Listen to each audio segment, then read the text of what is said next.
I walk in, he goes, I'm buying this. I'll give you $9 million. I'll give you $1 million over ask. You know, he had that moment, you know, in my treehouse that he was living this cool life of just being footloose and fancy free. What's up, guys? Welcome back to the Modern Craftsman podcast. Today, we got this guy, Mark O'Brien. He's the founder of the Mark O'Brien team and Mark O'Brien Development in New York City. He's a broker, a developer, a licensed new home builder. He's done $375 million in transactions, $65 million in ground up construction across New York brownstones, Greenwich, Connecticut, waterfront, and in New Zealand. He's also the co-founder of Broken Shed Vodka out of New Zealand. He's a father of 5. And in 2025, a social media breakthrough dubbed the Brownstone Whisperer on TikTok, but his Instagram absolutely crushes it. If you guys don't know Mark O'Brien, I would absolutely make sure that you check him out on social media. But we're going to talk. We had a lot of things that we wanted to cover, but I think that the underlying story in this discussion today is that, you know, there will be, you know, very challenging times in your life, personally, professionally.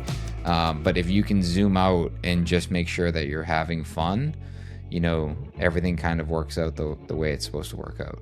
Yeah, you realize in his words that not everything has to pencil, and life's about the experience. This podcast is brought to you by Andersen Windows. So, dude, we are currently working on another interesting project in Boston. And Andersen, we worked with them on the A series for the front of the building. So we end up using the A series, which is offered in a triple pane, which has been amazing because number one, the amount of, well, first off, they're super high performance, which we are going for a high performance envelope as we typically do. But the brownstones on a main road, I can't even explain to you how much like more quiet it is when you're inside the building. Is this interesting project your own house? It might be. I'm sitting here listening to you. I'm like, it sounds a lot like your house. I was trying to be more broad because I was going to get into the fact that on the back, we're going to get even more creative. And I'm working with Andersen right now to basically blow out the entire, like 2 floors of brick and do all glass. And they were going to have one small operable door and then one large ass glass panel. That's sick. So yeah, it might be my project. Andersen making all of your custom dreams come true. All of my custom dreams come true. And yeah, I'm just now, as I say that, for some reason, I'm picturing my kids dragging their hand across the glass. Oh yeah, and me for up there sure. with Windex Animals every day. Yeah. So either way, if you want to check out Andersen Windows, check out andersenwindows.com. That's Andersen with a S-E-N at the end of it. And yeah, check out our content. We actually did a whole video on our YouTube on how we're installing the new A series into a brick opening. We'll be posting that video, I think, in the next week or so. You know construction as well as any of us. Like, shit happens. And dude, I don't know what I need like a silence button here. You know, like when I start talking and I'm like, I shouldn't say this. Let me silence myself, because I'm not going to be able to silence myself. I'm so annoyed. This is like one of my most frustrating projects and time as a developer. Why? Ever? Like in your career? Well, it's funny. I'm going through what matches this, and I've had some crazy shit. Yeah. Like guy getting buried. Are we live? Alive? Are we live? Yeah, we're live. If you're good with, buried, yes, buried alive. But no, he was fine. It was a total scam, and it was my first project. I mean, it was crazy. It was my first project. I was basically, you know, my story of having executive search firm that I hated, but it was very lucrative. So I basically rolled it into a .com, which was legit back in the year 1999, 2000. Very legit. It was brilliant, and it worked. And what I did was really good. And on paper, I was worth a lot of money. And then I lost it all in 2001-ish when the dot-com bubble burst. And I bought a house on my paper money that I couldn't afford anymore because I was bankrupt. I had my executive search business. It was gone. I burned the boats, as they say. And I was panicked and like I owned this house that I could no longer afford. So what did I do? I borrowed against it. I borrowed against it and bought another house. And I thought, I'm going to flip houses because a guy was doing it next door to me. And he was a great guy and he was very helpful. I said, I could do this. And so I borrowed against that house, which I couldn't afford anyway. Mm-hmm. My story was I rode the dot-com bubble into the ground in 2000 and I was resurrected with the up-and-coming mortgage debacle, which we didn't know how to spell that yet because we didn't know it was a debacle. We just thought, wow, it's crazy. Prices are just skyrocketing. Every time I look, my house is worth 5%, 10% more.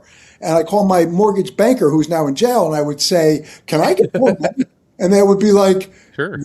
I mean, I had a line of credit for $10 million, and it was my first project. It was nuts. Mark, let's make assumption that I don't know any of this because there's a lot of people that are going to listen that don't know this story. So you founded a company. It was, correct me if I'm wrong, Network Dynamics, right? Yeah. Is the company. So you did that in 86 to 99. Yeah, like 86. Yep, exactly. And then kind of morphed it into another company called eClaro, which is still in existence. So you sold it, right, in 99? Sort of. Yeah, let's go with that. Well, you touched on something really interesting that no one ever like openly talks about is bankruptcy. So like that, I want to dig into that. Just like I don't even care about the logistics or the legal aspect of it. More about the mindset. Like a lot of what we talk about is just like the mindset of waking up every day and being in this industry and the shit that we go through. And in the few interactions I've had with you, you've always been very open and candid, and I've appreciated that, which is why you're here today. But so you all right, we'll say you sold it, which means you didn't make much money, or you had money on paper but it was fake. All right, let me tell you exactly what happened.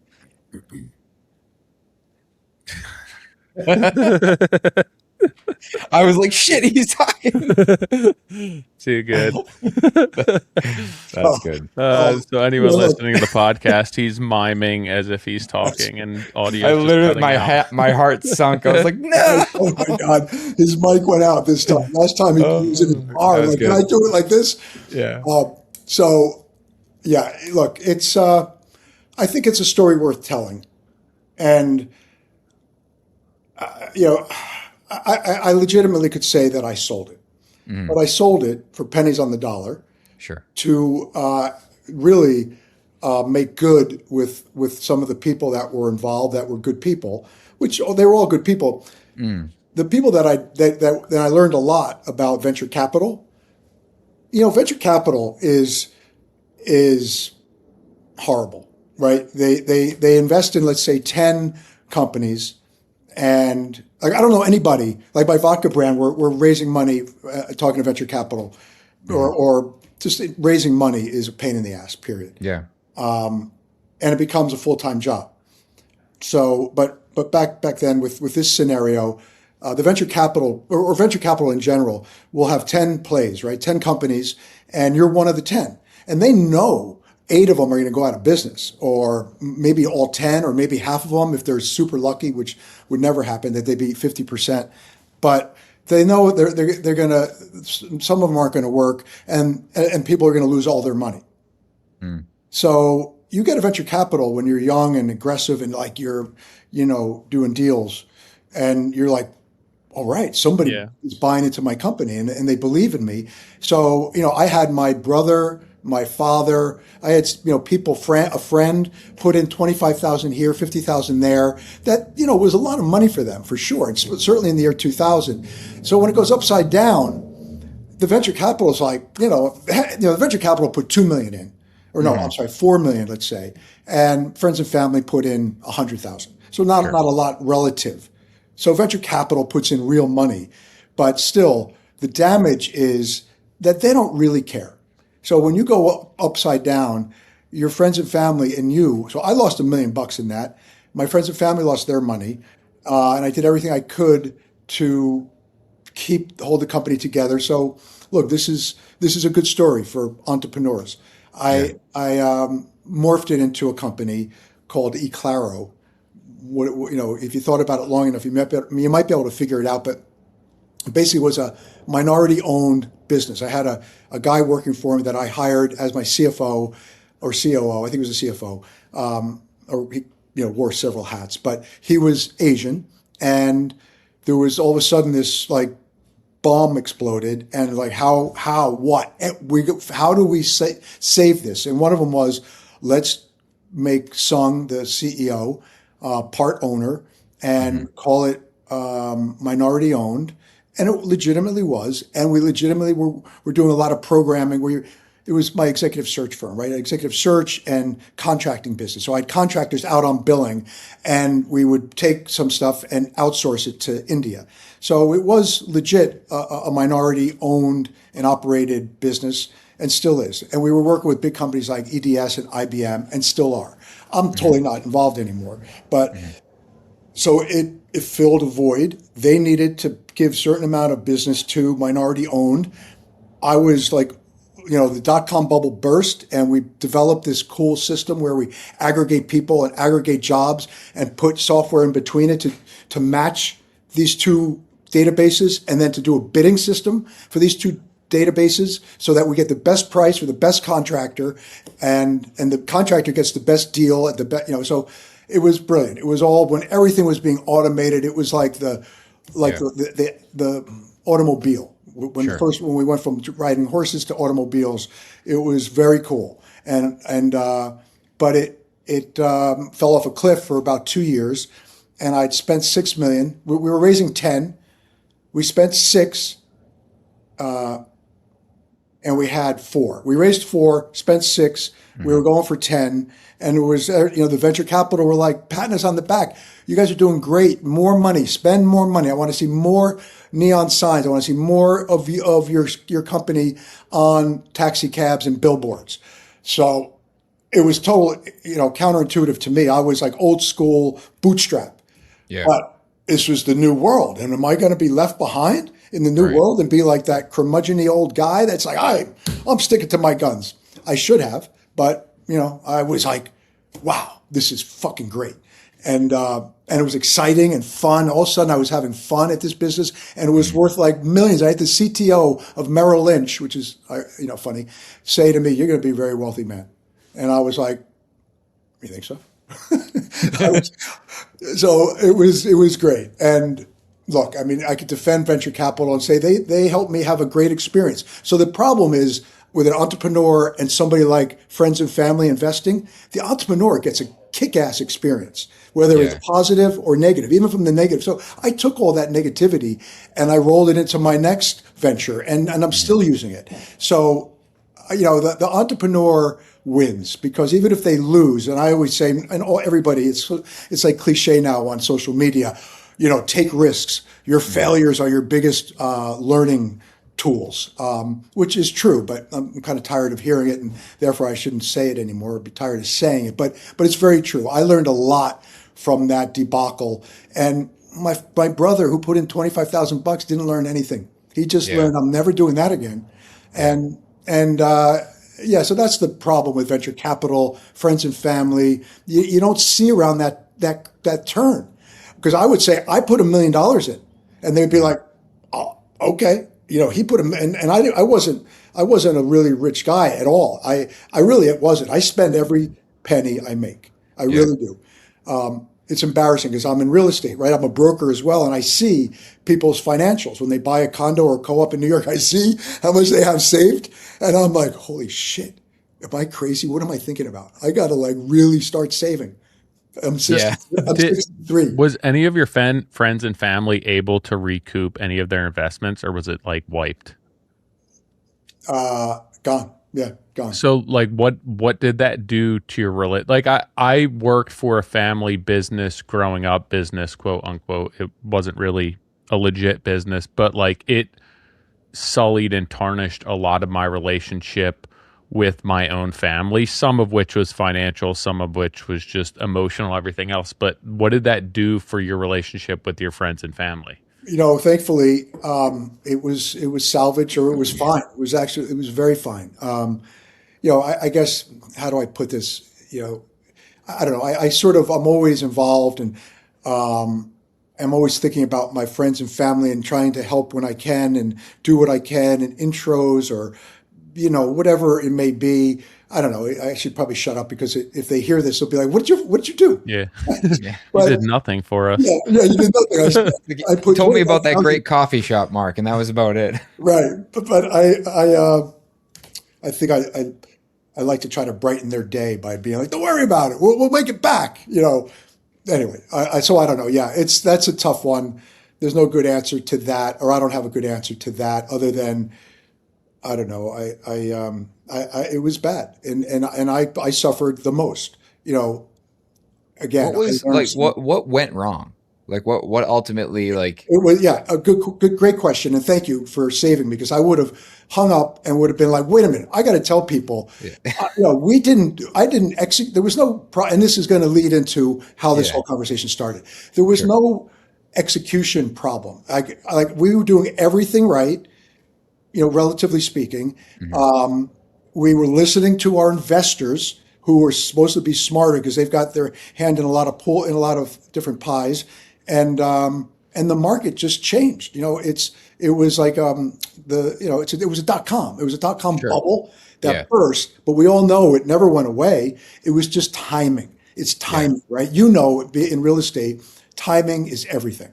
It really So you put all this money into it, you know, like when was the point? I guess what I'm getting at is when was the point that you realized you lost money? The money, like the business. You said the business is still around. So How does am that work? I like should you have stayed on? Like did it eventually come back? Was it like you end up selling it or quote unquote selling it to make whole with kind of the people involved? Like what was the I guess what was the catalyst for you to sell? I hated it. I hated the business, which is why I rolled it into a .com. So I started in my 20s. It was very successful, but it was dialing for dollars. Hey, my name is Mark O'Brien. I'm an executive recruiter. I handle sales and sales management opportunities in the Washington, D.C. area. I'm calling to see how things are going for you at Oracle. I still remember. I could have a gun to my head, and I could say my line. I would say it, and it was down to a science. 100 times a Yeah. day equals 25 phone calls, equals 5 clients, equals 2 appointments. And at the end of the month, you'll have 30 appointments, and you'll make, ultimately you'll make 100,000 a year, 6 figures. It's a 6 figure opportunity. Back then in the 80s, it was like, whoa, 6 figures. Like Yeah. if you got to 100,000, now you can't buy coffee on the corner, if it make 100,000, living in New York City. But Yeah.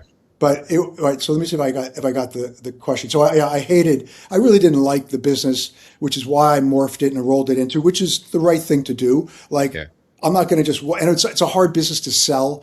You can't, you don't really have anything that you can sell, but if you develop some software and a Sure. system and you aggregate people and you build it, you can sell that. So, yeah, so it was, but yeah, it was really horrible. It was horrible. It was, I didn't, like divorce. But look, here I am, 63, and I didn't know how to spell divorce. I didn't know how to spell bankruptcy. It was like, that happens to losers. Mhm. Losers go bankrupt and get divorced. I And guess you feel differently about that now, I'm a right? I'm a two-time loser. But again, to defend myself, I didn't want to be divorced. My ex had other ideas. So, and I fought hard to stay together. We have 5 kids, and it's not good for the kids at all, clearly, and they've suffered, and it's like too big to fail. Yeah. But different people. So I want I want to come back to divorce, but bankruptcy, was this is what you filed bankruptcy for? uh, for the company, not divorce. No, divorce Yeah. was. No, not the divorce, the company, but yeah, for I wish. Do you think you could file bankruptcy? Half of nothing is nothing. That's right. That could be brilliant. I got to write that down. Like Yep. feed fish mayonnaise. edible garbage. So the bankruptcy was for this company, the .com, The dot com. right? Yeah. Yeah. So what, like, you know, you just said it yourself. It's like, that's for losers. You know, when you got to the point of doing it, it was really just, this feels like the best option. Like, what was going through your mind that ultimately led you, or were you forced to, like, by your Yeah, I was investors? forced. It was pretty much I was forced to. I hired a workout guy, somebody basically that, let's try to figure this out, like a consultant, Yeah.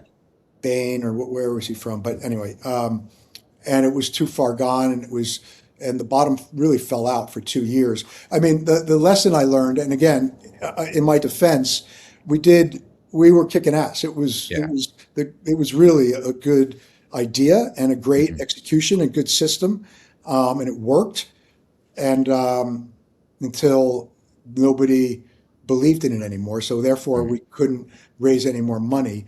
And because we had spent six, knowing that we're gonna raise money, people are just Yeah. throwing Right. money at a.com. So Sure. my lesson is sometimes you have to sort of use logic, and it was really hard back then. It was really hard. I mean, you guys are too young to remember it, but if ask anybody that's 55 or older about the .com, and it was like stupid times of spending money on just promotion, marketing. The more money you spend, what's your burn rate? That was the phrase. What is your burn rate? And it wasn't like you're spending too much money. It was like you're not spending enough. What is your Yeah. burn rate? The burn rate for the company that just went public was like, whatever, $500,000 a month or $1 million a month or 100,000 a month, whatever it was, is that they're burning, they're spending, and they're not making any money. It's all building this, it's a brand Hmm. building exercise. And someday, soon, in a year's time, which is unheard of, you're going to Sure. sell it to like, an IBM. Back then it was IBM. Sure. Anyway, so we did everything that we should have done, that all the smarter people told us to do, and then it all fell apart, and there was no salvaging it other than what I did was, basically found a way to keep it alive, so that Hmm. some people got paid and stayed on. Some consultants got paid and stayed on and kept working for the companies that we put them out to work for. But can I just jump to, yeah, so I started this off by saying, in development, I'm going through right now probably one of the toughest situations I've been in, with a neighbor that is adversarial. I need an access agreement. In Yeah. New York City, you have to have an access agreement to be able to touch anybody else's foundation or footing. Makes sense, but then Sure. they use that, to leverage more, to get money out of you, basically, and or just to hold you up. And then the city as well, the DOB. I don't know what's going on, but they're shutting people down left and right. And I got shut down, and again felt like, what did we do wrong? I mean, clearly there was something that they saw they didn't Yeah. like. They want to check it out. So two other people have gotten shut down. One person on to the left of me, the other person to the right of me. Two down. The one right to the left of me is the neighbor that is suing me, saying that I damaged her brownstone because the wall moved. I'm like, the walls. I want to show you the walls in these brownstones. They all crack because you're Right. this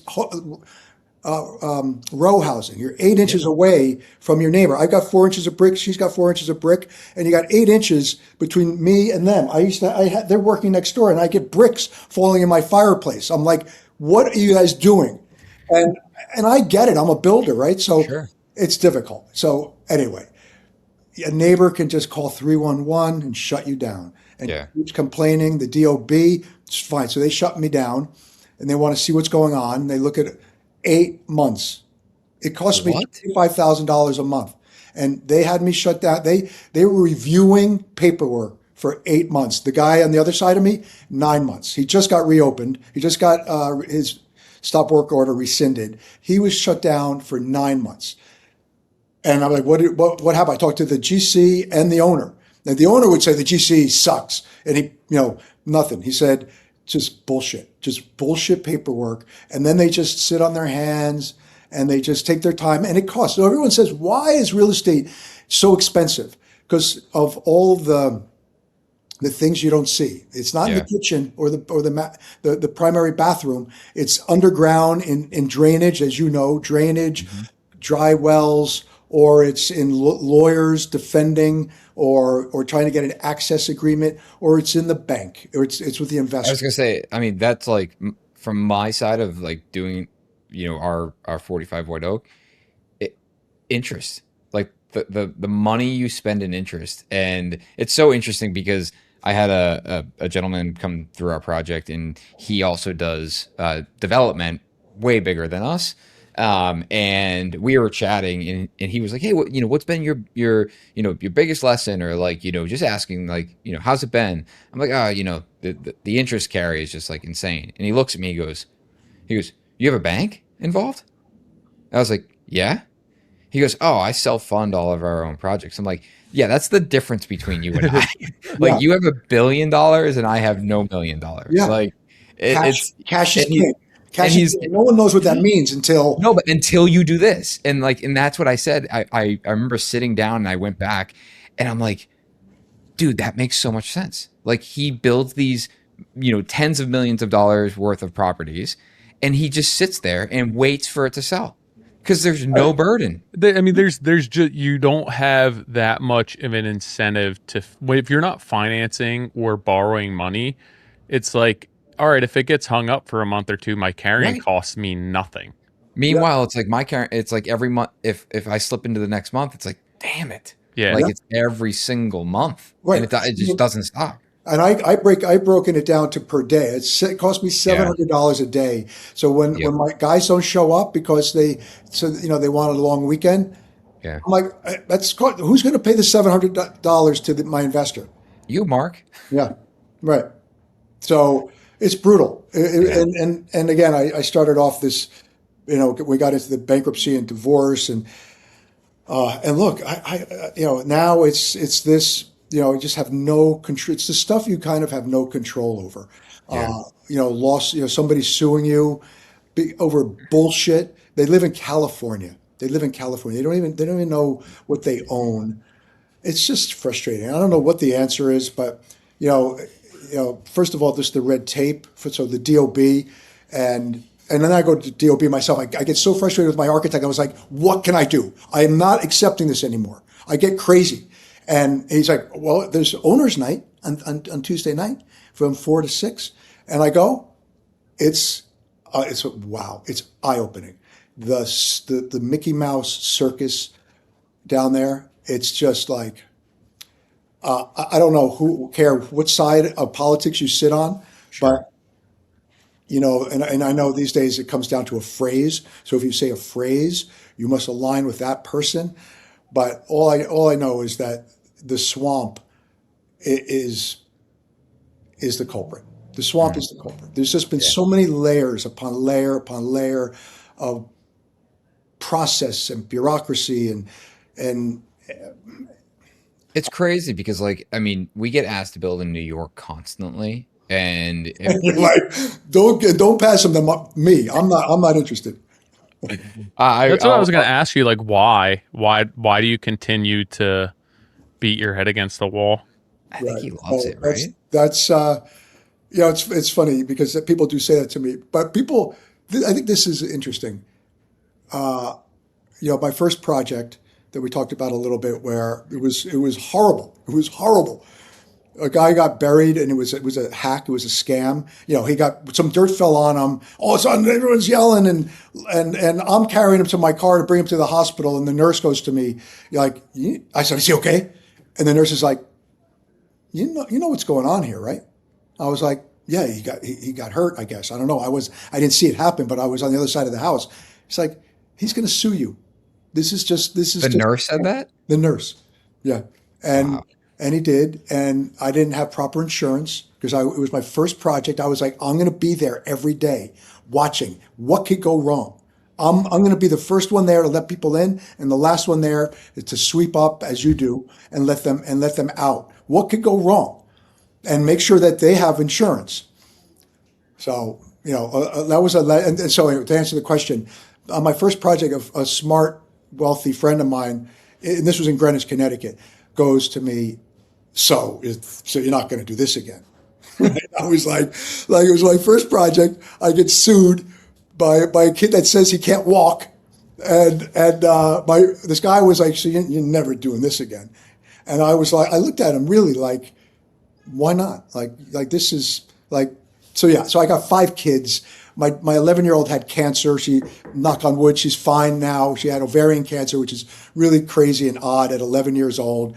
And I was just getting divorced, living in New Zealand, losing money on a vodka brand that I started, and my daughter's got cancer. My 11-year-old's got cancer, and I was like, so I spent 6 months in the Ronald McDonald House with her, watching my ex-wife, my soon-to-be ex-wife, get picked up by her little boyfriend outside the window of the hospital In Philadelphia?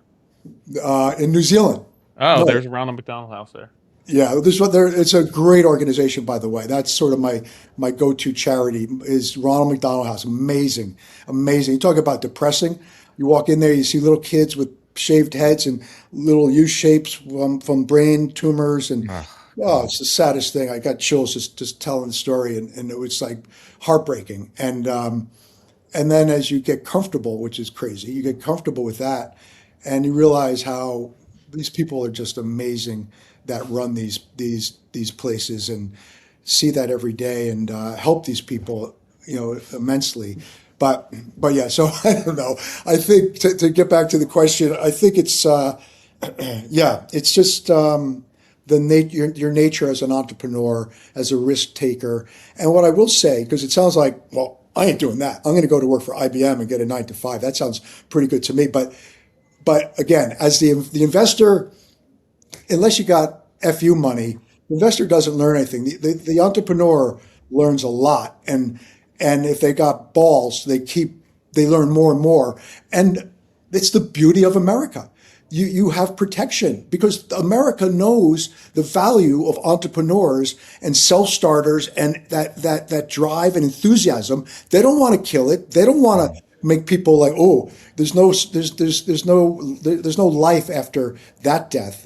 There is. And it doesn't mean you're going to go on and you're just a capitalist and you're going to be like I appreciate. I look back. I keep saying, when I finally make it, I'm gonna give. Like you hear about these billionaires that give. Bill Gates, right? I mean, that's cool. You know what socialist countries can't do? Everybody's kind of equal, and it's like nobody. So it's horrible when you see a billionaire that's selfish. But I think. And this would be an interesting study. I'm sure we could ask Claude or ChatGPT. What's the percent of billionaires that give back, and how much they give back? Actually, my story is that my daughter. So my ex and I, we would fight a lot back then. It was she's from Ohio, I'm from New Jersey. We moved to New Zealand to do something fun and cool with our 5 kids. She had more fun than I did, so we got divorced. But we would she would sort of bash America. Oh, I want to stay here. I said, She's from Ohio? She's from Ohio. And she just bash America? Oh, because she was in New Zealand. Because we were in New Zealand living she met a little Kiwi boy, and so she wanted to stay. And I was like, I got 5 kids I got to support. And are all 5 kids are in New Zealand with you right now? They're actually all in New Zealand. My one is here right now. I wonder if she's listening to me. No, I didn't mean today. I meant in the moment of the story. Oh yeah, everyone was there, all 7 of you. Yeah, we were all there. We moved there, in 2008, just before the debacle. Got a little Irish luck, I'll take it. And then and so sold out. So had a good run in New Zealand. Started a vodka brand. Everything was great until the divorce, and then my daughter having cancer. But that would have happened in the United States too. But can I pause you for a second? My point is, if I can, because I keep forgetting it, is when we were there, she was sort of against America and like capitalism, and it's terrible. And I said, the billionaires and millionaires that invest money, or donate money rather, into cancer research saved your daughter. They saved our daughter. It's the cancer research and the crazy, amazing things they have come up with over the last 20 years to save people. I had so many friends of mine's father die of cancer when I was in grade school. It was like ridiculous. I had three of my friend's father. We were 10, so we were like dopey kids. It was sad, and there was a funeral. We didn't really know, but they died of cancer. Now that doesn't happen. I don't know what the stats are, but my daughter was cured of cancer because I believe, and I could be manipulating this a little bit, but I believe because wealthy people donate a lot of money to cure a horrible disease called cancer. So, and they come from America. The majority of them come from America. I don't see any socialist countries with that much money that they're like, I'm going to just give my money to. So anyway, pro charity, and I think that comes from capitalism. Yeah. I want to just connect that. So Greenwich, your first project in Greenwich was in 2000, correct? Yeah. And that's the one that didn't go so well. The guy got buried, and you were losing. Am I correct that you were losing money, and then you? I made 100 or 300,000 on that. And you borrowed against that to start a second one. And no, I built all modular. I borrowed against the house that I couldn't afford. I bought a house on the water, the shittiest house on a cool block on a cool piece of land in Greenwich, in Old Greenwich, Connecticut. And then it's literally when the week I closed on it, I knew the bubble was bursting and I couldn't afford it. And I was like, it was 2.2 million. And I was like, I'm not walking away from 220,000. I put 10% down. I was like, 220,000 is a lot of money for me then and now. And I'm not walking away from it. I'll figure it out.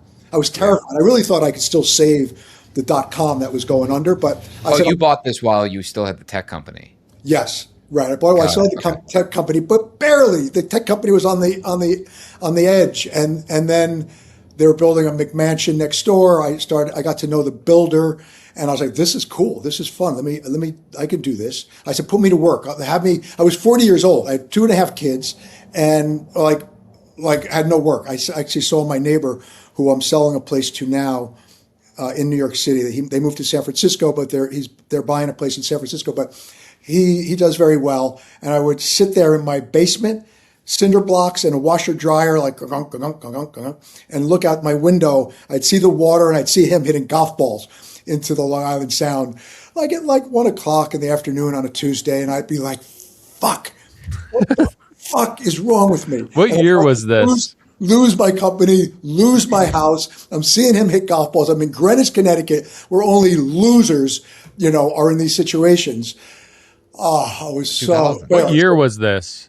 That was 2000. 2000. It was so. If you Google it, you'll see the .com. And I had a girlfriend once who was a little bit young, and she was like, "Don't ever call it a .com. That there was no such thing." And you sound like an old guy. I'm like, "Well, I am an old guy," and it was called a .com. Back when we didn't know what to call it, we called it a .com because it was like yourcompany.com at the end of it, and somehow it shows up on a screen, and you can do stuff with it, and you can talk to other people that are on that screen. I mean, it's really crazy. I think of my mother, who tells me that she grew up without a TV. They were the first people to get a TV. I'm telling my story like I've seen a lot of change. You guys have seen a lot of change. Think about your grandparents, right? My mother's 88. It's crazy. She started with no TV, and now you've got artificial intelligence and cars driving around with nobody in it. I mean, it's nuts. I will say that generation is hilarious because all of them were the first to have a TV. Like every single one of them. It's like, oh, we were the first one to have a TV. No, everyone had one. Are you saying my mother's a liar? I might be insinuating that. Might be. But you know what? I'm going to ask her. She is Italian. And she's like, she exaggerates a little bit here and there. First one shipped to the United States. Right. That's right. That's funny. I'm going to ask her for sure. I had friends in college, a bunch of them. I guess there was a private school in Greenwich that they all went to, but I had a handful of friends from Greenwich. I forget, it's something academy that they all went to. Brunswick. Yeah, Brunswick Academy. Right. that are from Greenwich in college. And like, we didn't know that they had money initially in college, but when they gave me a ride home to Greenwich on their private jet, I put two and two together because Yeah, I live in New Jersey. So I went from like, we went from CU Boulder to private jet to Greenwich. They put me in like a black limo. I went to the train station in Stamford and then got off right, at 30th Street Station in Philly and was like, damn, I just went from like private jet to friggin' 30th Street Station in Philly in a right. matter of a couple hours. But you Like can the imagine tables have turned. you can imagine having neighbors like that, and you're losing everything, and Yeah. you're like they don't lose. It's back to what we said before about having deep pockets and being able to fund your own stuff. Yeah, it's What, It what's your just mind? it's so much easier to make money when you have money. And I think that's something that you're a little younger than my parents, but like my parents' generation has a hard time wrapping their head around. Like it's easier to make money now, but everything's so much more expensive than like my parents' generation. My dad and mom raised 5 kids on a single self-employed salary that was like max 40 grand a year. And they're fully retired. They have like multiple income producing properties. My mom and dad divorced, and my mom hadn't worked since she was 45. And I'm like, there's no world that we live in today where this is possible or like even realistic. yeah. And they No, just that's like can't wrap their heads around that. no. That's a good little capsule of that whole thing. And yeah, no, I agree. I mean, again, having 5 kids myself, and I'm like, just come on, make it happen, man. You can do it. And it's like, can they really? So Yeah. yeah. I mean, they can. I know they can. We all know they can. It's all right there. But yeah, it's tricky. It's an interesting time. How long have you been in New York? Well, out of college, I moved here in 1986, and And then then and then like you've been back since when? 2010 later? no, like 13, 14. 13. And you've Yeah, been building there since? yeah. And I got back. how much have things like has it gotten progressively more difficult? Yes, yes. Yeah. Yeah, no, it's and I'm not sure why. I'm not sure if there's an answer to that. I just think it's bureaucracy, and it just keeps degrading. It just it gets worse and worse, and it's accepted, and mediocrity is accepted. They just don't care. They really don't care at the DOB at City Hall. They don't care. They what like it's because there's so many other things. They're like, Yeah. yeah, what? Yeah, go over there. And then they're back to their phone. And over there is going to send you over there or back over here. Yeah, I mean, but it's always been expensive. So we have friends. My wife's from Union County, so a lot of her friends after college moved to Brooklyn. A couple of them bought brownstones in Brooklyn and renovated them. And like, it was always expensive. At this point, it's 2010 or so, probably right around when you get back there. You couldn't buy a teardown for less than $1.5 million. So it's always been like almost financially unattainable for a lot of people, but you're just saying that like the construction process in general has just becoming increasingly more difficult. yeah. I mean, Because like it was a bit of the wild west when they were doing this too. Like I feel like a lot of people were fly by the seat of their pants. They were over investing in buildings they couldn't afford. It had like a rental in it where they were offsetting their mortgage with the rental, but then they were just like hacking shit together in a multi-million-dollar brownstone that they bought. yeah. I mean, look, it's the quintessential barrier to entry is too high for like anything with a low barrier to entry. There's a ton of competition, and it's like so now the barrier to entry. Yeah, you need unless you go to the sticks of upstate or New Jersey, but then the risk factor there for me is then you buy something that's, let's say 400,000, and you put, I don't know, 50,000 into it and clean it up a little bit and sell it for 600,000 or something like that, or rent it, and that could work. But if the market changes in those areas, and I think that's changed a little bit too with COVID now. It just feels like those remote areas of upstate New York or in Pennsylvania or New Jersey are a little bit more resilient now, and because people are spread out and remote work. So take the chance and buy that $400,000 house. I always say a good plan B is move into it. Buy something if you want. Like I get like mentorship calls a lot, and I say the best way to do it is always have an out, always have a plan B. So buy something that right now you're renting and you want to stop renting. So you're going to buy something. I'm like, pool your friends together, get a bunch of like 25, 28-year-olds that are single or whatever, just have like-minded, get through 2 or 4 people, buy something that you can actually live in. Certainly you want to buy it, build it, restore it, and then rent it or sell it. But then the next level down, like let's say, things just don't work. You should have an out. Where's your out? I ride a motorcycle and I'm constantly looking for my out. I'm like, I'm not looking for the guy that's going to pull in front of me. I'm assuming he's going to pull in front of me. And where am I going to go when he does?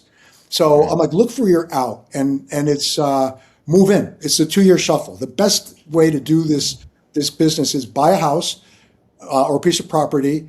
Move into it like I'm doing here. I bought this and I moved in for a year and a half while I'm waiting for permits. Guess what it's been? Going on 3 years. 3 years that I've been waiting for permits. But like I'm living in it, so it's an asset. I need a place to live. It works, and then ideally you fix it, and then you move back in, and you furnish it really nice, and you try to live in just one little corner, and now it smells like pumpkin pie, and the fireplace is going, and you put it on the market. And it's a home, and people want to buy a home. They don't want to buy a spec house. So it's staged, which is your furniture, and you're paying, rent to yourself. So it's a great, and you get a tax benefit if that's still a tax benefit. If you live there for 2 years, you can. But so I think that's a good hack or good way to. Is there just too many people per capita in projects going on in the city that's why they're like the lack of turnaround? I think so. Yeah, yeah, right. I mean, now it's like the private equity guys are involved. Yeah. I love that guy who's got the big eyeballs and the big lips, and he does the thing on social media about PE, private equity. Do you know him? Yeah. Yeah, He's so. he came to you saw the video. Oh my God, that's right. Yeah, yeah. How do you know that guy? That guy is like, I love that. He lives in Wellesley. No way.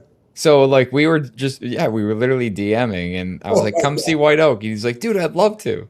He's like, can I film a video there? I'm like, right. Absolutely. I love that guy. He's hilarious. About the Knicks, and he's like Knicks versus everyone. But a good thing about it was just so.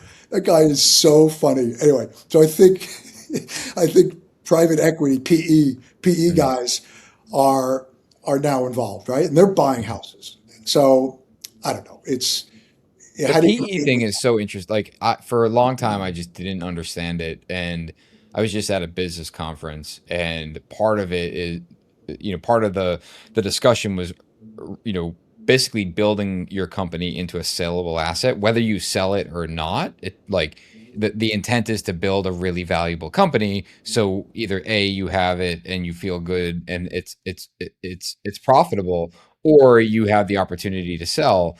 And that focus around building that sellable company was in terms of like PE putting money into it. Yeah. And it's so interesting to understand what creates like the value in the business and how it really is positioning. Like going back to, the earlier conversation about selling your company, going through bankruptcy and whatever, but there's always like an out. There's always an out. And, and depending on how much effort you're willing to put into it, that out can be, better than others. But it's just like that being exposed to like, why are these PE companies buying these companies? I mean, I was talking to one guy, he had a HVAC and roofing business and literally scaled that business, built, was buying other small companies, built it into a great business, structured it and sold it for 220 million. Wow. Like, yeah. I'm like, wait, roofing and HVAC? He goes, residential roofing and HVAC. I'm like, this is insane. And Yeah. it's like, and I'm not here to debate like whether or not PE should be buying these or not. Like I know that there's issues with that. But my point is that these become the vehicles for these PE firms where it's like, they can put money in the stock market, or they can go and buy a business that's making 20, 30, 40% net profit, and dump money into it to scale it, and then their 200 million is then printing 20, 30, Yeah. 40%. Well, that goes back to just, you have to have money to make money Yeah. conversation that we had. So it makes all the sense in the world. The problem is it just, it changes the economics, in a lot of ways, and the experience. But if you're on the winning side of that, it's brilliant. It's funny. I just was talking about my dentist. I couldn't figure out what was going on, and I think I watched that guy. What's his name again? The PE guy. PE guy. Yeah. PE. Johnny is his So name. I watched the PE guy, and I think the light bulb went on in my head, and I said, "I know what's going on with my dentist. They were bought by private equity, and now it's a business, which makes Yeah. sense because you got mom and pop kind of tinkering around, and they can't keep the books. Yeah, you lose the human aspect of it, and then Yeah, it becomes like that's And the then they interesting keep the part. Is like, doctor on board for like their license, but they yeah, completely revamp the entire business. and what I thought was brilliant, I'm realizing is like the devil is. There's stations. You walk in, you have this receptionist, then you're meeting with this person, and if you ask anything about pricing, they put you into the office yeah, with the financial person. And the financial person actually had a calculator and a pencil and was writing stuff down. It was really interesting. And they turned my cleaning, my teeth cleaning, monthly, which is or yearly, which is free, into like a $3,000 scam. Like On you fluoride? can get, yeah. And I was like, oh, really? I noticed, yeah. Do you know what Oh, I think's a scam? I'm like fairly certain the whole mouth guard thing when you go to the dentist. I'm like, every dentist tries to sell you on a mouth. Do you grind at night? And right. I'm like, yo, I've heard this forever. They're like, well, you want to have teeth by the time you're 70. And I'm like, well, I've had them for 40 years now and they're still good. So I'm not sleeping with the mouth guard in. Yeah, no, they've gotten very businesslike, which yeah. is, but ugly business. Like I think they're full of shit, really. Yeah. Mhm. It like that's the point. That's the side it was really interesting to see, is just how what they basically just double down on, what works, and there's no human aspect of it, where it's, a business that like we tend to love has this kind of cushion of, moments where a human steps in, and, from a business perspective, you're dipping, like you're losing money, but you're doing it for the long term, where the PE side, they're looking strictly like, how do we keep this moving in an upward trajectory? Hey, Yeah, it's just about And the bottom line. right, and but it, it's interesting, but that's exactly what you hear is like, oh, PE bought this company, it's like it's shit now. It's like every restaurant that comes into, I'm in Boston, so it's like every restaurant, it's like, oh, that's the small burrito chain. It's like it got bought by Yeah. PE 6 months ago. Now the food's like shit because so they were great like, for the burrito guy. yeah, Great great for for the the burrito burrito guy. guy. Yeah. It, it's interesting. It's like PE and AI and this, like it changes the whole vibe Yeah. of living in society. Like you go to the dentist, you go to the burrito place, and I think it's a shame, but unless you're on the winning side, and if you're Right. not, you you're trying to come up with how can I sell this? How can I build value in my company, in my business, and so that it's sellable. Are you trying to do that? Are you trying to?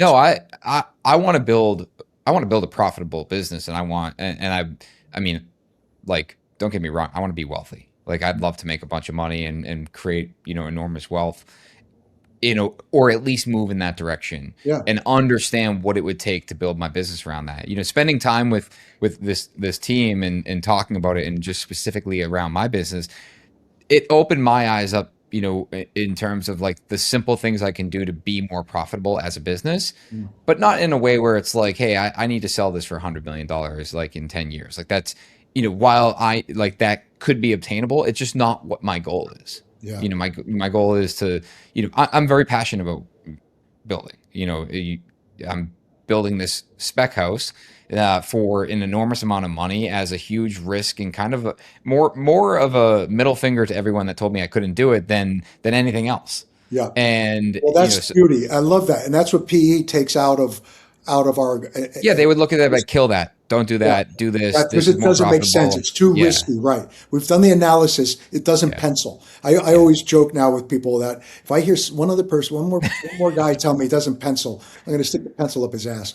It's like, sometimes you just have to have an experience. You know what? You might not make Dude, 30%. Mark, that's like so good. Like that has to be a clip. Sometimes you just need it to be an experience. But Right. That's so good. And that's what AI and PE guys are taken out of our heart and soul of a guy like you that, of course, who doesn't want to be successful and make money? But do we have to have stupid money? I'd rather have a really cool experience and fulfilling existence. I was going to say job or career, whatever it is. I mean, no one likes, my daughter's like, I don't want a career. I'm like, is that the new thing? Like careers are bad?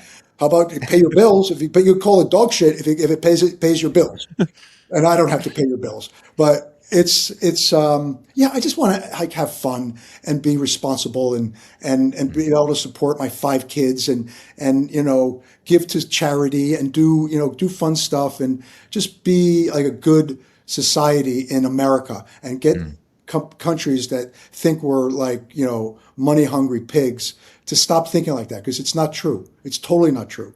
And I'm living in New Zealand was a great experience just to hear how others really, really feel about us. And I think they're envious, quite frankly, but it's just not true. In New York, forget it. A guy just did something and I saw it. I thought to repost it, but I lost it and now I can't find it. But it was like one of these parties at the Knick game. And he goes, look at this guy. This guy is like Muslim, and he's talking about, and he's got his Jewish guy with his thing on his head next to him, and there's a black guy behind him, and a Chinese person. There was like all these people, and his whole point was that's what it's not perfect, but what other city do you have this kind of diversity? Yeah. So it's kind of the middle finger to the world, saying, like yeah, we got problems, but we're pushing the envelope as well. We got so much freedom and so much diversity. Yeah, you're going to get crazy shit going on, but it's pretty cool to live in an open, free society and have the opportunities and the capitalism and the ability to make money and buy a company or sell a company or give to charity or start your own, and that's I think a lot of that comes from having having the stuff that AI and PE people are trying to take away. Like sometimes it doesn't pencil. Sometimes it's just, but it's fun. I just want to do it. Yeah, doesn't make sense. I built a treehouse, right? My favorite project was a treehouse at a different house that I bought. Shitty house. I never fixed it up. It was a project. I built a treehouse, and it cost me $50,000. Stupid. Right? That's Stupid. a nice It was treehouse. a beautiful treehouse, and I sold it for $1 million over ask because the hedge fund guy that bought it, Hold on, not the treehouse, the house with the treehouse. the house with the treehouse, Okay. because the hedge fund guy was at the house. We had an open house. It was when we decided to move to New Zealand, and we put the house on the market. First day, these people show up.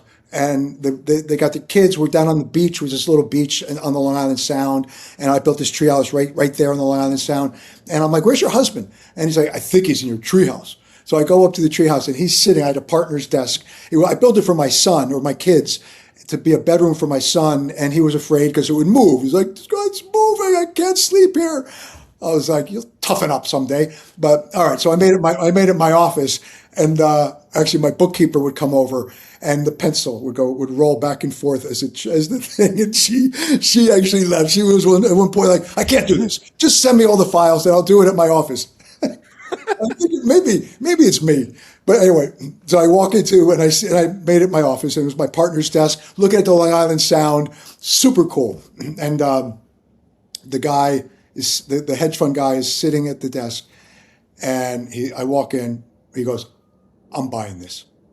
I was like, the whole thing, the whole property? He goes, yeah. He said, how much you asking? And I said, it was like, what was it, 8 million? I think it was 8 million. He goes, I'll give you 8.5. I was like, that's very generous, and I appreciate it. But you're the first, it's first day on the market. You're like the first people to see it. So he went home. He calls me the next day. Goes, I'll give you 9 million. I'll give you $1 million over ask.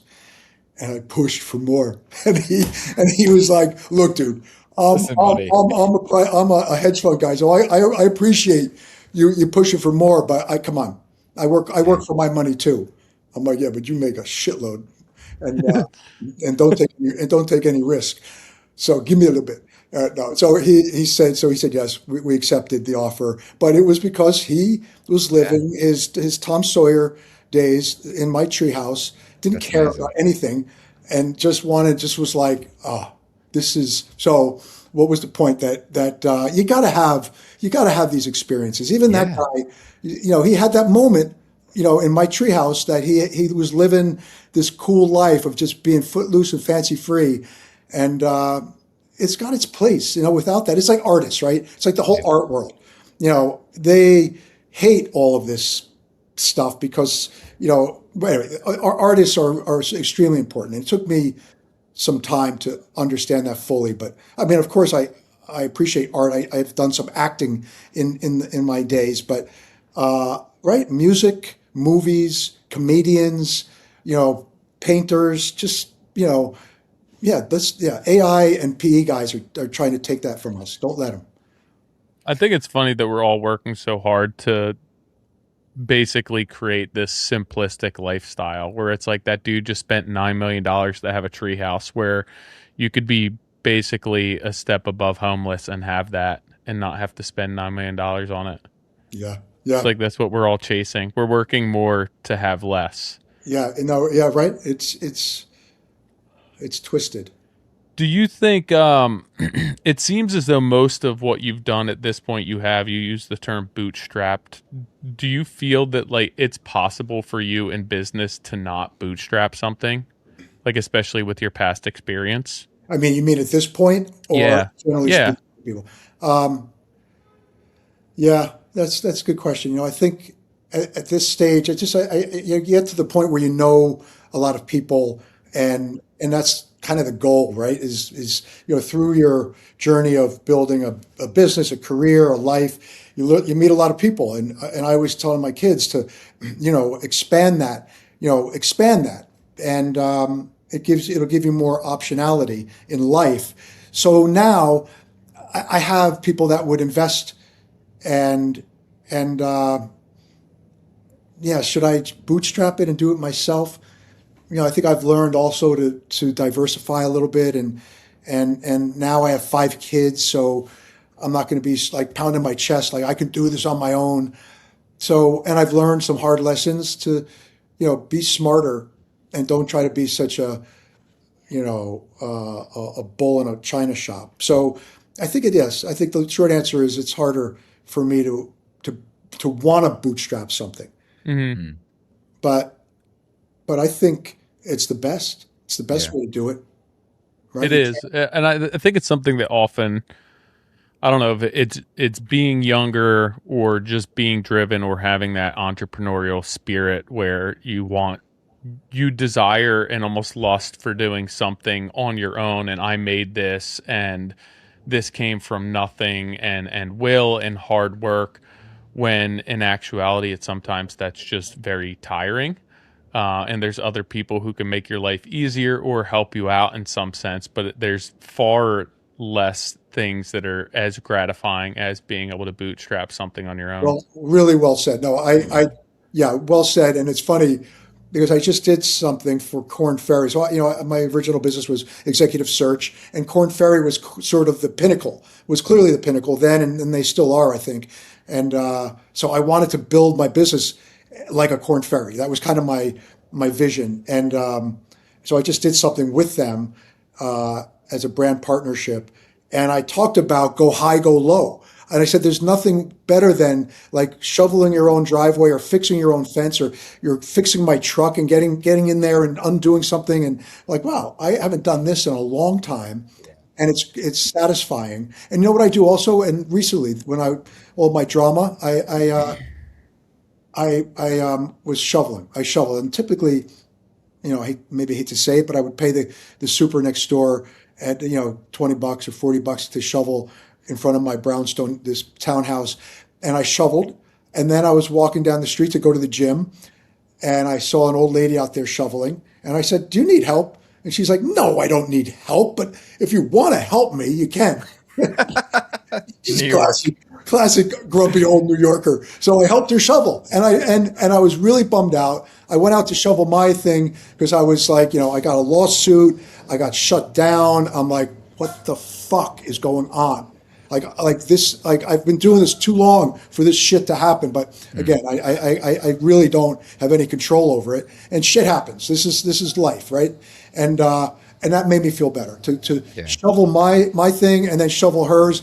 I was like, fuck you, bring my to my neighbor. I'm in my head. Fuck you, bring it on. Bring on your fucking suit, and it's fine. There's a big difference between doing that type of shit because you want to do it and doing it because you have to. Where it's like, I think that we all, like, you want to have the time to mow your own lawn. You want to have the time to do the maintenance on your car, but like when you are forced to do it because you have no other choice, that sucks. Where it's like, I don't want to mow my lawn, like I don't have time for it. But then like when you're choosing to do it, it's a much different experience. And I had a similar experience with a snowstorm this past winter where it was like same thing. It snowed and iced and I was late getting to work and I was so annoyed by it. And I clean it up and I go to work and there's some old lady out like chiseling ice off of her driveway. And I was in my work truck. So I drove by and I thought about it. I was like, I'm already late for work. And I was like, you know what? Whatever. What's another hour? So I turn around and I pull up and I was like, can I give you a hand? And she's like, yeah, but I can't pay you. And I was like, I'm not trying to sell you work right now. I'm just trying to help you out and get you out of this ice. And then she was trying to find out where I live so she could drop something off. I was like, honestly, don't worry about it.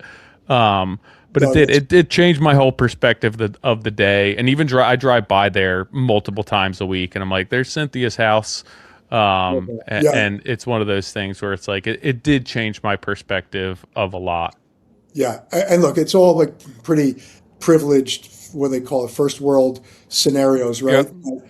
But yeah, okay, whatever the haters are going to say about it, okay, yeah. But you did it, right? I did it, and it made me, and I want to do it more, and I will. So we all get stuck in these ruts or these grooves, let's call it, and then we have this awakening or this thing, and a knock over the head.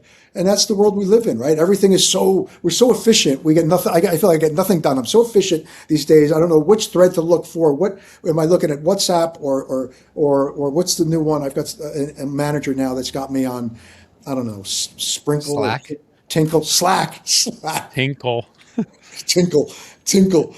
That's what. What would you do if it's one of those things? I feel like it's a blessing and a curse, and we don't want it. Like, you don't want the stress, you don't want the anxiety, you don't want the issues that you're dealing with DOB in New York City. But like, if you didn't have it, what else would you have? That's right. I guess you're right. Yeah. Like, Mark, I feel like that's what, at the end of the day, like this is the shit that we asked for. Yeah. Yes. I mean, isn't there a saying there that something like, one of these motivational guys, I think it's an old one, is like, really think about it. Think about everything you're complaining about. It's exactly where you want it to be. Yeah. Correct. It's like all you had ever hoped for in life. Right. You're here, like, because of that. Yeah. No, it's cool. Mark, what do you worry about? My kid's getting a job. No, really. And everything that you have going on, lawsuits, going through divorce, losing a company, going bankrupt, like you're 3 years into sitting in the house that you're in, like there's so much, like you said, there's so much that you can't control, and it, in some ways it is what it is, but you seem to have a really good mindset around all this. So I'm curious, when what wakes you up at night? Yeah, it's funny. I was going to say, I don't really worry about anything except, like, I'm having fun even through all this bullshit. Like, I worry. I don't even want to say it. I worry about dying. I don't. I'm having fun. Like, I tell my friends I'm halfway through, and they do the math quickly, and they're like, "You got to live to 120." And I'm like, yeah, and I think I can. And that's my next challenge. I'm worried if I can actually live to 120 because I'm telling people I can. So I'm Dude, I think that especially, I mean, to go on that for just a minute, I think that I think a lot of people are going to start living a lot longer because there's such a movement to health. Like you see everyone being way more in fitness, way more conscious about their health and getting in shape. It's right. like, it just, I No, mean, I think so. I agree. But the problem is um, living to 120 in what kind of condition? You sure. know, Well, that's, yeah. like I you see mean, Parkinson's and dementia. It's fucking horrible. yeah, Sad. So sad. yeah. So, how do you, I told my son, if I ever get dementia or like anything like that, just put me in a sailboat and set me out on the Hudson River over. He's like, and then he goes, on the Hudson, you'll wind up in like Hoboken. Yeah. You just Dude, end up, drop yeah. yourself off at This was at years ago. City This was Hall. right. I wind up at Drop me City off Hall. at Like, City oh my Hall God. with no information. Just set me loose. I love that. Put me every time I come home, just bring me back to City Hall to just shit in my pants and wander around. Oh, you gotta get That's shirts actually made. brilliant. You gotta That's get brilliant. shirts made. Bring me back to City Hall. Drop me off at City Hall. If That'll found, say, please that'll return show to those City Hall. bastards. I love that. Really, I got to change my will now. My living will. My living will. If I'm capable, just put me in a wheelchair and just right into City Hall. Who's this guy? He keeps showing up. Oh, Oh, that's dude, I love funny. that. That's good. That's really good. Dude, Mark, you're a legend, man. Like, obviously appreciate getting to know you prior to this, and you making time to be on here. And I want to Um, see you in New York. Your sister, I yeah, see your sister every once in a while at the Buck Mason events. I know. I gotta. Oh yeah, I always forget that you're part of Buck Mason. Yeah. You're killing the brand. I mean, we didn't even get into social media, which we don't have to, but it's like, I mean, you're killing it. Like you're a brand ambassador. You're a personality. I learned about the vodka. I didn't realize you started in New Zealand, but Broken Shed vodka. Come You on. got some? I got to, That's what's gonna make you live to 120. right? But it's made from whey, so it's practically a health food. Oh, does that mean it adds to my protein intake? I Yes. feel like that's something my kids would say. Yeah. How many kids do you guys have? I only have two. I have four. You do have four, right? I I, thought you had a lot of yeah, kids. yeah. 9, 7, 5, and 3. 975 and 3. Yeah, so you're still, wow. I see people like you with little kids, and I'm like, it's cute. And I kind of miss part of it, but man, it's a lot. It's work. It's fucking It's a tough. lot. And so when I think I told you, like I came to New York and I was there literally for 8 hours and like in the morning out the night, and that's usually how I make my trips. But next time I do that day trip, it's funny. I actually texted my sister. I'm like, "Hey, I'm in New York. Do you want to grab lunch?" She goes, "I'm in Boston." I'm like, "Amazing." You're kidding. That's funny. Yeah, amazing. Your sister's great. I like her. Yeah. But where in New Jersey? Well, you're in Boston, and where in New Jersey did you go? I'm You're not there now. You're in Philly. I'm in Jersey, close to Philadelphia, so I live in Medford, Got it. which is Burlington County. But you grew up in Philly. No, I grew up in Jersey and then I went to college in Philly. That's where I met my wife. And then we lived in Philly for a couple of years. And then we moved like right outside of Philly to a commuter town called Haddonfield. And my wife was still working in Center City. So she'd take the train back and forth. Got And it. then when we had our second kid, it was like, damn, we needed a new car, a new house. So we moved to Burlington County. We got a little bit more space. But she's from Cranford, which is Union County, which is a commuter town for New York City. Yeah, yeah. I grew up in Bergen County in Park. Okay. Where about in I Bergen went to County? Park Ridge. Okay. I went to St. Joe's High School. There's a St. Joe's down by you as well, or so people always confuse where. But There's a St. Joe's Montvale. There's a Montville. That's where I went. Montville. Okay. I think there's Yeah. one in Montville. I don't know. It's confusing to people, No, but Montvale, I know. They always had a decent wrestling program growing up. yes, My yes. my sister-in-law is from Waldwick. So she's Yeah. Bergen My County, my claim, Italian Bergen County. She like fits the cliche. of course, right? Italians, Irish, Yeah. and now it's all Jewish. My uncle was a teacher, or is a teacher. No, was a teacher. He's like 80 something, and he's like all the Jewish kids, the whole Pascack Valley now is all Jewish kids, and they're so smart. The Yeah. parents, they come in, they know they have, back in the old days with the Italians and the Irish, like the kids were fucking around. They didn't have their homework. It's right. It's Yeah. pretty funny. So much easier now. No, we drive through. My in laws have a place up in closer to the Catskills near Hudson, New York. So we drive through Route 17 Yeah. and Yes. Bergen County on the way up there. Yeah. My claim to fame in Philly is I'd go see the Dead there, the Grateful Dead. I'm a big Deadhead. And I was there for the last show ever is it RFK? Is that RFK Stadium that they closed down? No, the Spectrum. This, one of the outdoor like amphitheater or outdoor stadium in Philly or is it in I know it's in RFK. One of them's in DC. One's Might in be DC. DC. The outdoor they had the Spectrum, and then Veterans Stadium. Veteran Well, Stadium, right? yeah. Then they shut it down and they rebuilt. Yeah. So that was a baseball park. So they Right. shut that down and built a new baseball park. This is the problem with deadheads is they've taken too much acid, so they forget they've Yeah. mixed shit up. So But it was, the Philadelphia DJ Pierre Robert. He no, was like a huge deadhead. He recently just died, but he was like a Philadelphia staple for years and years. really. Yeah, I Yeah. remember that was a fun city. That was always a great venue for the Dead. I missed it and I miss it. But Dead Dylan would play there a lot. Yeah. I would go to like all the shows. So yeah, it was fun. Sweet. Yeah, Philadelphia's a good town. It always has been. It still has like the small town vibes. Yeah, yeah, Not super expensive. It's like manageable. I think it's a good town for young people. New York City can be very overwhelming. yeah. Yeah. So Philly's Sure. a good town. You get everything that you need to without having to pay an arm and a leg. Yes. Well, I enjoyed this, and I love that. And it's funny, crazy that I didn't remember the PE guy. Right. I think I commented like, how do you know that guy? I love that guy. Yeah. Yeah, That's so Johnny's funny. amazing. And then Lyons came on. He like reached out to Johnny and they were like, "Hey, Matt, we did two. We did two videos. Yeah. And the second one was with Matt, and Matt was like, I want to do something with like real estate. And Johnny called me. He was like, "Hey, can we use your house?" I'm like, "Yeah, go." Fun. And did that help your following? I mean, yeah, everything helps the following. It hasn't helped sell the house. Yeah. How's it going? How long has it been on the market now? We had it on the market. We pulled it off. We're staging it.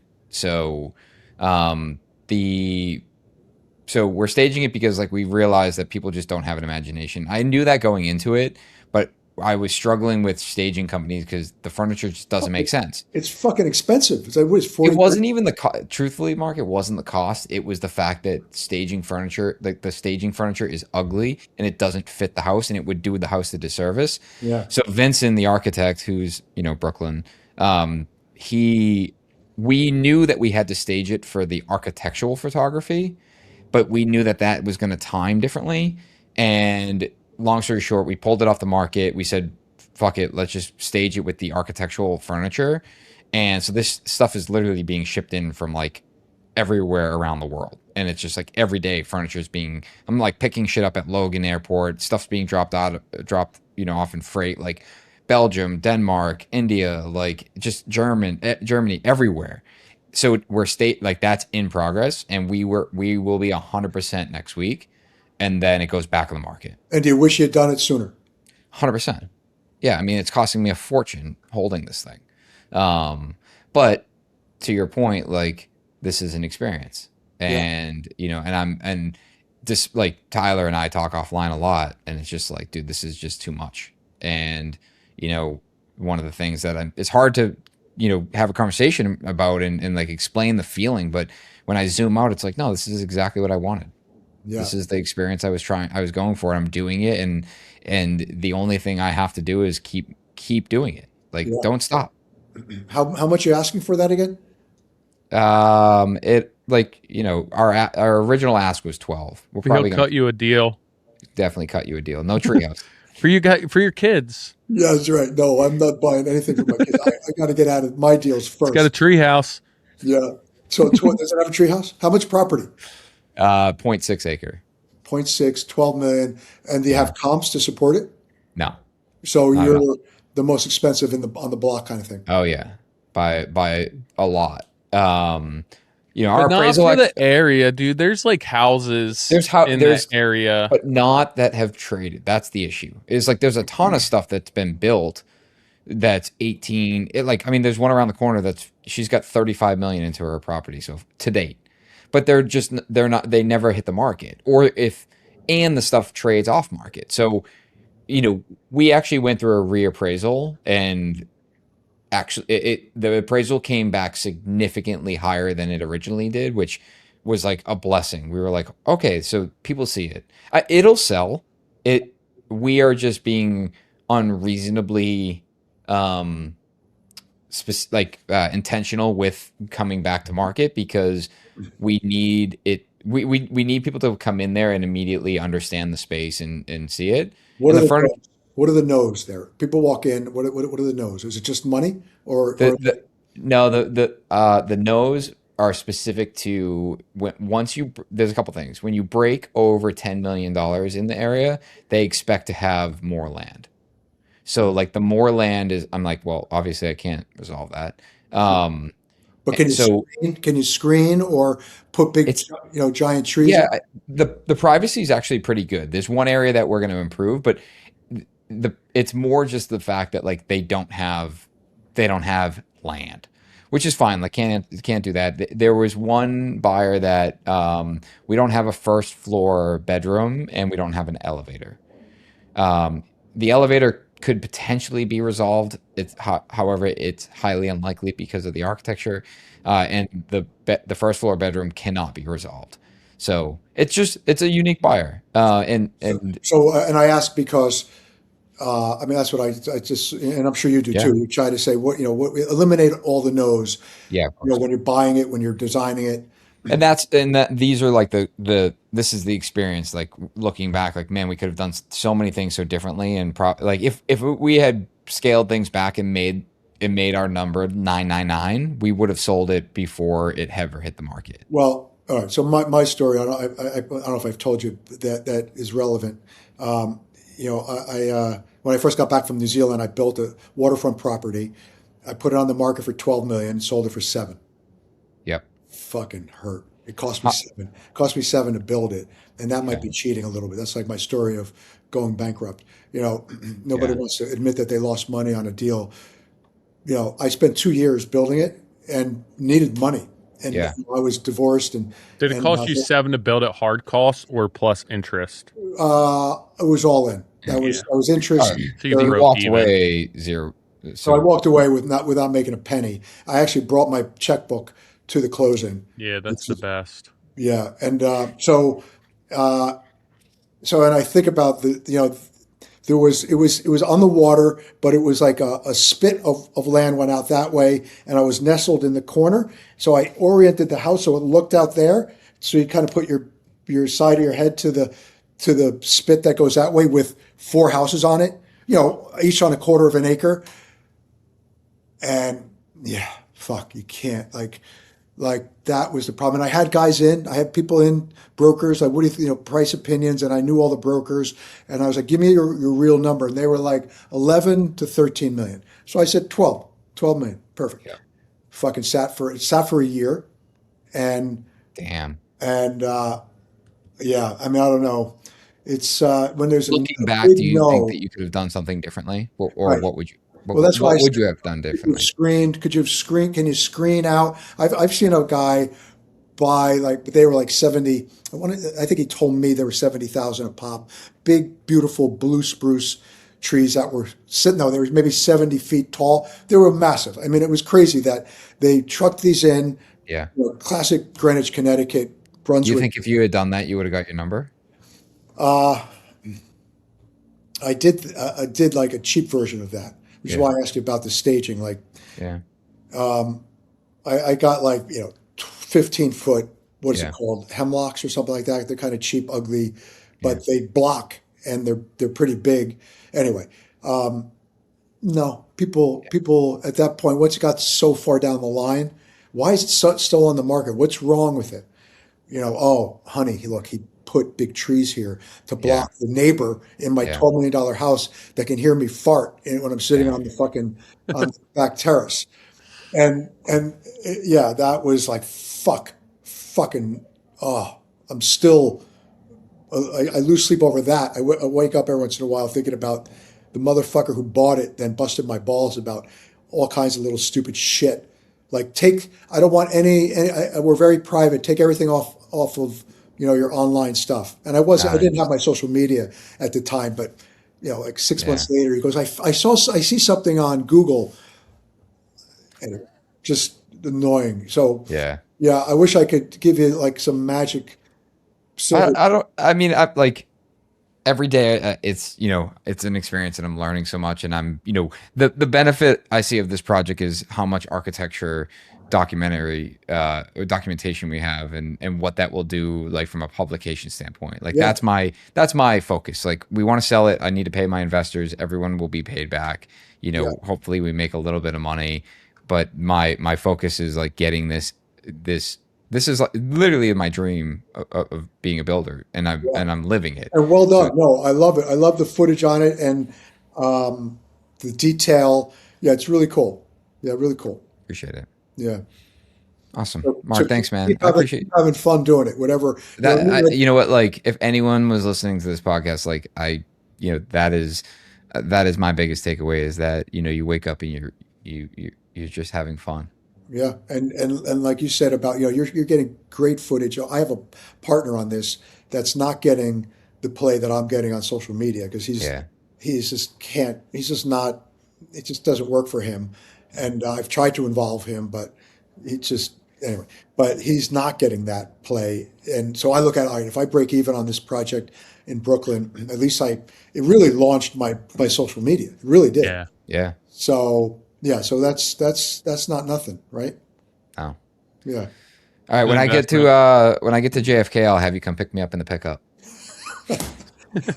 All right, gents, that was fun. Thank you. Awesome. Appreciate Mark, it. thank you. Bye. Cheers.